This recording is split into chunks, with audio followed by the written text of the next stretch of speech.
The way I came up with writing an IRules contract was because I was working with youth and families where I live in Massachusetts on Cape Cod. I was hearing a lot of the families talk about technology and talk about some of the challenges that they were having, and also some of the ways it was just becoming part of their children's lives. And so when I was hearing some of these questions and concerns, I started to think about my own 5 children. And so I was thinking about the tech in their lives and how I wanted it to be in their lives. So when my son was 13, he's now 19, but when he was 13, I was thinking, I want him to have technology, but how do I want him to have technology? And so the IRules contract was an opportunity for me to outline exactly what my expectations were so that he could have a healthy relationship to it, he could enjoy it, but he could also be safe and smart and learn to make good decisions with it. The idea about the right age for a smartphone is the million-dollar question. It's the question I get all the time from parents all over the world. And so what I ask parents to think of, because I don't think there is one right age, I think that families need to think about their child and their family system and what is right for their family. So what we want to look at is, are they having a healthy relationship to the technology that's already in their lives? Maybe they're using the internet for school, maybe they're playing a video game, maybe they're even chatting over text messaging. And how is that going? Are they having good experiences, opportunities to practice, opportunities for learning? And then when we do decide to give them that phone, are we giving them guidance and support? Are we mentoring them? Have we set up our expectations for how we want them to behave? And so we want to remember that young people are beginners, that they need the wisdom of adults to provide that support for how they will use the technology. And so any age can be appropriate as long as they have the guidance and support of a trusted adult and that they've had lots of opportunities for practice and for learning around technology. So the way that I think about supervision and monitoring and passwords is really an idea to meet the needs of the child. So how old is the child? How does the child behave with the technology? And how can we support them?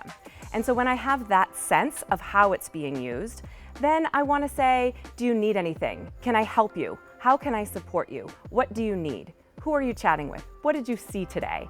And so monitoring to me is about engagement, it's about communication, and not just reading to make sure that they never make a mistake. My expectation is not that a young person would never make a mistake. My expectation is that mistakes are normal and part of life, and it's my job as their parent to support them and help them learn from those mistakes. I think it's really important that parents do have the password so that they can access the devices if they need to. I think that's just a basic safety step. I don't think it's a violation of privacy. And as long as parents respect that idea that they have the password, they have the key to the locked room should they need it.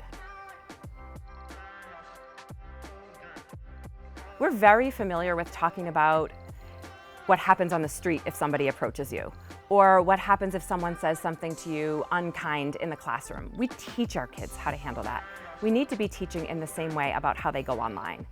But the more we're talking about it, the more we're talking about how we want a child to report to us, right? That I call it the askable adult, that every young person should have an adult in their life that they can come to and ask questions. So the healthier the relationship with adults and kids, the healthier the experiences are, even if some challenges show up.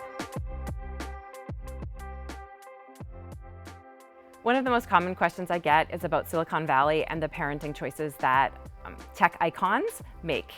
And so the way I think about that is we can use that as a guide, as a point of reference or something to consider, but we don't use that as a prescription for what we do, right? We want to think about our own families. We want to think about educating our kids about the digital world. Regardless if we say yes to video games or a smartphone or social media, the internet still exists in the world.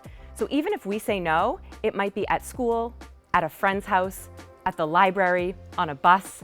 So the internet is part of society. It is part of culture in the world. And so just saying no to it without any education doesn't feel like enough to me. And so when I hear about Silicon Valley, I think of that conversation in a silo. I think of this conversation without any nuance, and we have to consider it as part of the bigger picture. in that even if we're saying no, we're still saying yes to education. And that every family has a right to make a choice for themselves, whether they say yes to a smartphone very early or they wait until much later. There needs to be parental support, parental communication, and engagement, regardless of yes or no to a device. Being present is a gift to ourselves. It's not a punishment. It's not something we should be ashamed of.